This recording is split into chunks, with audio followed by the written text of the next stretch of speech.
Hi Year 6, I'm carrying on from page 146, which is chapter 59, Snow. The first snow of winter hit right before Thanksgiving break. School was closed, so we got an extra day of vacation. I was glad about that because I was so bummed about this whole August thing, and I just wanted some time to chill without having to see him every day. Also, waking up to a snow day is just about my most favourite thing in the world. I love that feeling when you first open your eyes in the morning and you don't even know why everything seems different than usual. Then it hits you. Everything is quiet, no cars honking, no buses going down the street. Then you run over to the window and outside everything is covered in white. The sidewalks, the trees, the cars on the street, your window panes. And then when it happens on a school day and you find out your school is closed, well, I don't care how old I get. I'm always going to think that's the best feeling in the world.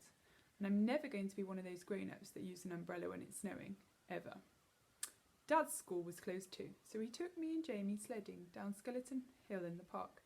They say a little kid broke his neck while sledding down that hill a few years ago, but I don't know if this is actually true or if it's just one of those legends.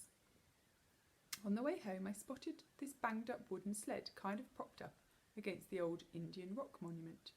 Dad said to leave it. It was just garbage, but something told me it would make the greatest sled ever. So Dad let me drag it home, and I spent the rest of the day fixing it up. I superglued the broken slats together and wrapped some heavy-duty white duct tape around them for extra strength. Then I spray painted the whole thing white with the paint I'd gotten for the alabaster sphinx I was making for the Egyptian Museum project. When it was all dry, I painted lightning in gold letters on the middle piece of wood, and I made a little lightning bolt symbol above the letters. It looked pretty professional, I have to say. Dad was like, "Wow, Jackie, you were right about the sled." The next day we went back to Skeleton Hill with Lightning. It was the fastest thing I've ever ridden. So much faster than the plastic sleds we've been using. And because it had gotten warmer outside, the snow had become crunchier and wetter. Good packing snow. Me and Jamie took turns on Lightning all afternoon. We were in the park until our fingers were frozen and our lips had turned a little blue. Dad practically had to drag us home. By the end of the weekend, the snow had started turning grey and yellow, and then a rainstorm turned most of the snow to slush. When we got back to school on Monday, there was no snow left. It was rainy and yucky the first day back from vacation. A slushy day. That's how I was feeling inside too. I nodded, "Hey," to August the first time I saw him. We were in front of the lockers. He nodded, "Hey," back. I wanted to tell him about Lightning, but I didn't. Fortune favours the bold. Mr. Brown's December precept was, "Fortune favours the bold." We were all supposed to write a paragraph about some time in our lives when we did something very brave and how, because of it, something good had happened to us. I thought about this a lot, to be truthful. I have to say that I think the bravest thing I ever did was become friends with August. But I couldn't write about that, of course. I was afraid we'd have to read these out loud, so Mr. Brown would put them up on the bulletin board like he usually does sometimes. So instead, I wrote this lame thing about how I used to be afraid of the ocean when I was little. It was dumb, but I couldn't think of anything else. I wonder what August wrote about. He probably had a lot of things to choose from. Private school. My parents are not rich. I say this because sometimes people think that everyone who goes to a private school is rich, but that isn't true with us. Dad's a teacher and Mum's a social worker, which means they don't have these kind of jobs where people make gazillions of dollars. We used to have a car, but we sold it when Jamie started kindergarten at Beecher Prep. We don't live in a big townhouse or in one of those doorman buildings along the park. We live on the top floor of a 5-storey walk-up we rent from an old lady named Doña Petra, all the way on the other side of Broadway. That's code for the section of North River Heights where people don't want to park their cars. Me and Jamie share a room. I overhear my parents talk about things like, "Can we do without an air conditioner one more year?" Or, "Maybe I can work 2 jobs this summer." So, today at recess I was hanging out with Julian and Henry and Miles. Julian, who everyone knows is rich, was like, "Ugh, I hate that I have to go back to Paris this Christmas. It's so boring." "Dude, but it's like Paris," I said like an idiot. "Believe me, it's so boring," he said. "My grandmother lives in this house in the middle of nowhere. It's like an hour away from Paris in this tiny village. I swear to God, nothing happens there. I mean, it's like, oh wow, there's another fly on the wall. Look, there's a new dog sleeping on the sidewalk, yippee." I laughed. Sometimes Julian could be very funny. Though my parents are talking about throwing a big party this year instead of going to Paris. I hope so. "What are you doing over break?" said Julian. "Just hanging out," I said. "You're so lucky," he said.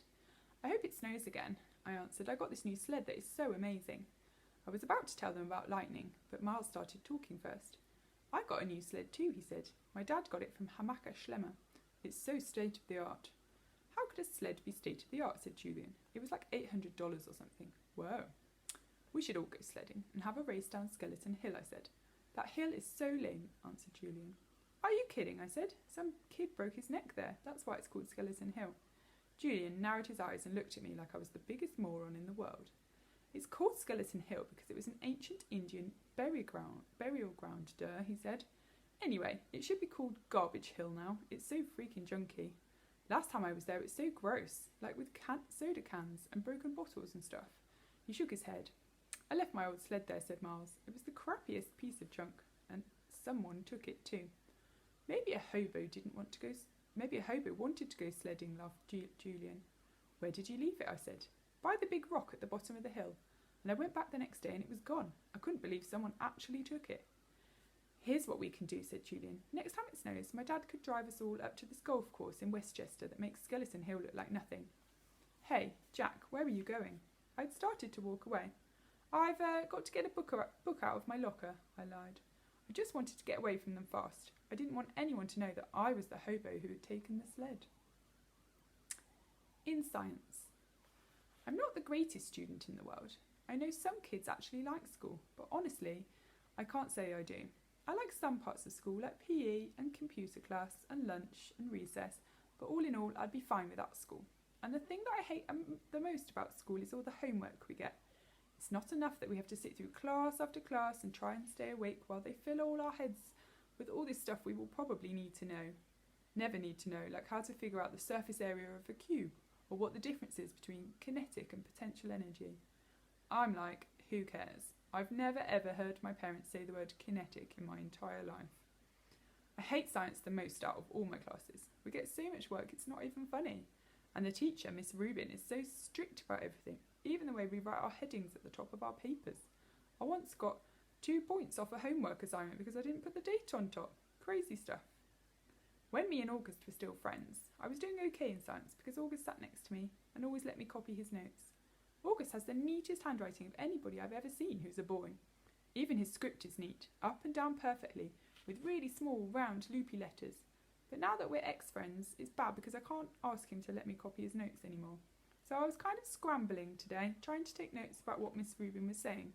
My handwriting is awful, when all of a sudden she started talking about the 5th grade science fair project, how we all had to choose a science project to work on. While she was saying this, I was thinking, we just finished the freaking Egypt project, now we have to start a whole new thing. And then in my head I was going, oh no, like that kid in Home Alone with his mouth hanging open and his hands on his face. That was the face I was making on the inside. And then I thought of all those pictures of melting ghost faces I've seen somewhere, where the mouths are open wide and they're screaming. And then all of a sudden this picture flew into my head, this memory, and I knew what Summer had meant by bleeding scream. It's so weird how it all just came to me in a flash. Someone in homeroom had dressed up in a bleeding scream costume on Halloween. I remember seeing him a few desks away from me, and then I remember not seeing him again. Oh man, it was August. All of this hit me in science class where the teacher was talking. Oh man, I'd been talking to Julian about August. Oh man, now I understood. I was so mean, I don't even know why. I'm not even sure what I said, but it was bad. It was only a minute or two. It's just that I knew Julian and everybody thought I was so weird for hanging out with August all the time, and I felt stupid. And I don't know why I said all that stuff. I was just going along. I was stupid. I am stupid. Oh God, he was supposed to come as Boba Fett. I would never have said that stuff in front of Boba Fett. But that was him, the bleeding scream, sitting at the desk looking over at us. The long white mask with this fake squirting blood, the mouth wide open, like the ghoul was crying. That was him. I felt like I was going to puke. Partners. I didn't hear a word of what Miss Rubin was saying after that. Blah, blah, blah, science fair project, blah, blah, blah, partners, blah, blah. It was like the way grown-ups talk in Charlie Brown movies, like someone talking underwater. Mwah, mwah, mwah. Then, all of a sudden, Miss Rubin started pointing to kids around the class. Reed and Tristan, Maya and Max, Charlotte and Samina, August and Jack. She pointed to us when she said this. Miles and Amos, Julian and Henry, Savannah and... I didn't hear the rest. Huh? I said. The bell rang. So, don't forget to get together with your partners to choose a project from the list, guys, said Miss Reuben as everyone started taking off. I looked up at August, but he had already put his backpack on and was practically out the door. I must have had a stupid look on my face, because Julian came over and said, "Looks like you and your best bud are partners." He was smirking when he said this. I hated him so much right then. "Hello, Earth to Jack Will," he said when I didn't answer him. "Shut up, Julian." I was putting my loose-leaf binder away in my backpack and I just wanted him away from me. "You must be so bummed you got stuck with him," he said. "You should tell Miss Reuben you want to switch partners. I bet she'd let you." "No, she wouldn't," I said. "Ask her." "No, I don't want to." "Miss Reuben," Julian said, turning round and raising his hand at the same time. Miss Reuben was erasing the chalkboard at the front of the room. She turned when she heard her name. "No, Julian," I whisper-screamed. "What is it, boys?" she said impatiently. "Could we switch partners if we wanted to?" said Julian, looking very innocent. "Me and Jack had this science fair project idea that we wanted to work on together." "Well, I guess we could arrange that," she started to say. "No, it's okay, Miss Reuben," I said quickly, heading out the door. "Bye." Julian ran after me. "Why'd you do that?" he said, catching me at the stairs. "We could have been partners. You don't have to be friends with that freak if you don't want to be, you know." And that's when I punched him, right in the mouth. Detention. Some things you can't explain. You don't even try. You don't know where to start. All your sentences would jumble up like a giant knot if you opened your mouth. Any words you used would come out wrong. "Jack, this is very, very serious," Mr. Tushman was saying. I was in his office, sitting on a chair across from his desk and looking at this picture of a pumpkin on the wall behind him. "Kids get expelled for this kind of thing, Jack. I know you're a good kid and I don't want that to happen, but you have to explain yourself." "This is so not like you, Jack," said Mum. She had come from work as soon as they had called her. I could tell she was going back and forth between being really mad and really surprised. "I thought you and Julian were friends," said Mr. Tushman. "We are not friends," I said. My arms were crossed in front of me. "But to punch someone in the mouth, Jack," said Mum, raising her voice. "I mean, what were you thinking?" She looked at Mr. Tushman. "Honestly, he's never hit anyone before. He's just not like that." "Julian's mouth was bleeding, Jack," said Mr. Tushman. "You knocked out a tooth. Did you know that?" "It was just a baby tooth," I said. "Jack," said Mum, shaking her head. "That's what Nurse Molly said." "You're missing the point," Mum yelled. "I just want to know why," said Mr. Tushman, raising his shoulders. "It'll just make everything worse," I sighed. "Just tell me, Jack." I shrugged but didn't say anything. I just couldn't. If I told him that Julian had called August a freak, then he'd go and talk to Julian about it. And then Julian would tell him how I had bad-mouthed August too, and everybody would find out about it. "Jack," said Mum. I started to cry. "I'm sorry." Mr. Tushman raised his eyebrows and nodded, but he didn't say anything. Instead, he kind of blew into his hands, like you do when your hands are cold. "Jack," he said, "I don't really know what to say here. I mean, you punched a kid. We have rules about that kind of thing, you know. Automatic expulsion, and you're not even trying to explain yourself." I was crying a lot by now, and the second Mom put her arms around me, I started to bawl. "Let's, said Mr. Tushman, taking his glasses off to clean them. "Let's do this, Jack. We're out for winter break as of next week anyway. How about you stay home for the rest of the week, and then after winter break you'll come back and everything will be fresh and brand new. Clean slate, so to speak." "Am I being suspended?" I sniffled. "Well," he said, shrugging, "technically yes, but it's only for a couple of days. And I'll tell you what, while you're at home, you take the time to think about what's happened. And if you want to write me a letter explaining what happened, and a letter to Julian apologising, then we won't even put any of this in your permanent record, okay? You go home and talk about it with your mum and dad, and maybe in the morning you'll figure it all out a bit more." "That sounds like a good plan, Mr. Tushman," said Mum. "Thank you." "Everything is going to be okay," said Mr. Tushman, walking over to the door, which was closed. "I know you're a nice kid, Jack, and I know that sometimes even nice kids do dumb things, right?" He opened the door. "Thank you for being so understanding," said Mum, shaking his hand at the door. "No problem." He leaned over and told her something quietly that I couldn't hear. "I know, thank you," said Mum, nodding. "So, kiddo," he said to me, putting his hands on my shoulders. "Think about what you've done, okay? And have a great holiday. Happy Hanukkah, Merry Christmas, Happy Kwanzaa." I wiped my nose with my sleeve and started walking out the door. "Say thank you to Mr. Tushman," said Mum, tapping my shoulder. I stopped and turned around, but I couldn't look at him. "Thank you, Mr. Tushman," I said. "Bye, Jack," he answered. Then I walked out the door. Season's greetings. Weirdly enough, when we got back home and Mum brought in the mail, there were holiday cards from both Julian's family and August's family. Julian's holiday card was a picture of Julian wearing a tie, looking like he was about to go to the opera or something. August's holiday card was of a cute old dog wearing reindeer antlers, a red nose and red booties. There was a cartoon bubble above the dog's head that read, "Ho, ho, ho." On the inside of the card it read, "To the Will family, peace on earth, love Nate, Isabel, Olivia, August and Daisy." "Cute card, huh?" I said to Mum, who had hardly said a word to me all the way home. I think she honestly just didn't know what to say. "That must be their dog," I said. "Do you want to tell me what's going on inside your head, Jack?" she answered me seriously. "I bet you they put a picture of their dog on their card every year," I said. She took the card from my hand and looked at the picture carefully.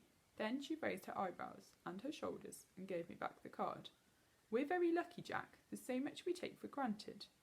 "I know," I said. I knew what she was talking about without her having to say it.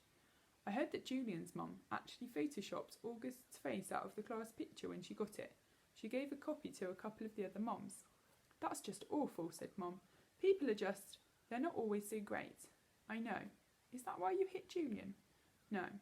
And then I told her why I punched Julian, and I told her that August was my ex-friend now, and I told her about Halloween.